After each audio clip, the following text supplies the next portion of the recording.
Qu'est-ce que le test flag de TUS? Comment fonctionne-t-il? Et quelle est son utilité? Chaque processus de test permet d'obtenir les informations suivantes. Le transmetteur d'alarme est-il opérationnel? Les messages sont-ils tous transmis par le transmetteur d'alarme? Tous les messages sont-ils quittancés positivement par le bon poste de commande? En d'autres termes, l'objet a-t-il été correctement configuré par tous les postes de commande concernés? Un protocole de test sert de preuve écrite. Nous distinguons deux processus de test possibles. Le processus de test manuel et le processus de test automatique. Considérons tout d'abord le processus de test manuel, c'est-à-dire sans test flag. Via un appel téléphonique, le technicien fait alors passer l'objet en mode test auprès des postes de commande concernés. Regardons comment cela fonctionne dans la pratique en prenant l'exemple d'un poste de commande. L'installateur contacte le poste de commande par téléphone. Le poste de commande met alors l'objet en mode test dans le système du poste de commande. Pendant le processus de test, l'installateur déclenche tous les messages à tester sans le test flag. Le système du poste de commande quittance automatiquement les messages. L'opérateur voit les messages sur son écran accompagnés de la mention « Test » et ne déclenche donc aucune intervention. À la fin du processus de test, une fois que tous les messages ont été transmis avec succès, l'installateur contacte à nouveau le poste de commande par téléphone. L'opérateur du poste de commande confirme la réception correcte de tous les messages et réarme l'objet dans le système du poste de commande. Le processus de test manuel sans test flag est ainsi terminé. Considérons maintenant le processus de test automatique, c'est-à-dire avec le test flag.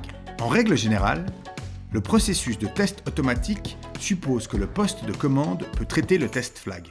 En d'autres termes, le poste de commande est dit « test flag ready ». C'est le cas pour la plupart des postes de commande. Le technicien peut effectuer le processus de test de manière autonome, sans devoir contacter le poste de commande par téléphone. Tous les messages sont transmis avec le test flag. Ce processus fonctionne comme suit. L'installateur active le mode test sur le transmetteur d'alarme avant le début du test. Cela a pour effet que tous les messages seront transmis avec le test flag. Les messages sont ainsi signalés comme étant des tests. Pendant le processus de test, l'installateur déclenche tous les messages à tester accompagnés d'un test flag. Le système du poste de commande quittance automatiquement les messages. Le poste de réception peut décider, ou non, d'afficher le message de test, par exemple avec une autre couleur.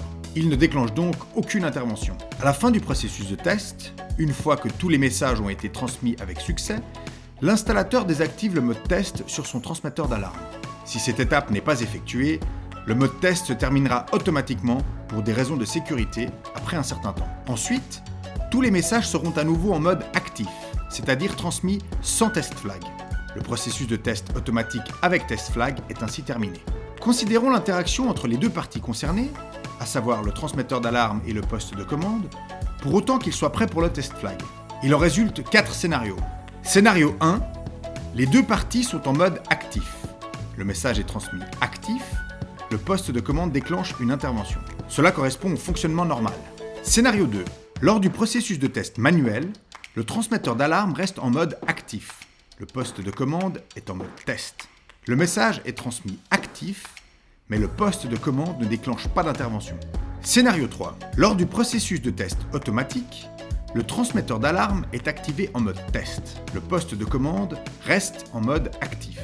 Le message est transmis avec un test flag. Scénario 4. Les deux parties sont commutées en mode test. Cette combinaison déclenche une erreur. Il faut donc absolument éviter ce scénario. Les deux parties ne doivent donc jamais être commutées simultanément en mode test.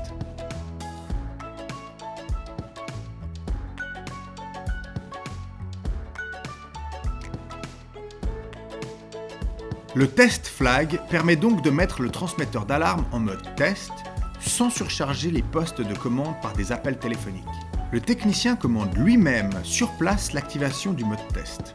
Une fois le mode test activé, tous les messages sont transmis avec un test flag. Aujourd'hui, la plupart des postes de commande supportent le test flag et ne doivent donc plus être appelés pour des mises en mode test. De cette manière, les précieuses ressources de la police et des sapeurs-pompiers sont préservées pour les interventions critiques.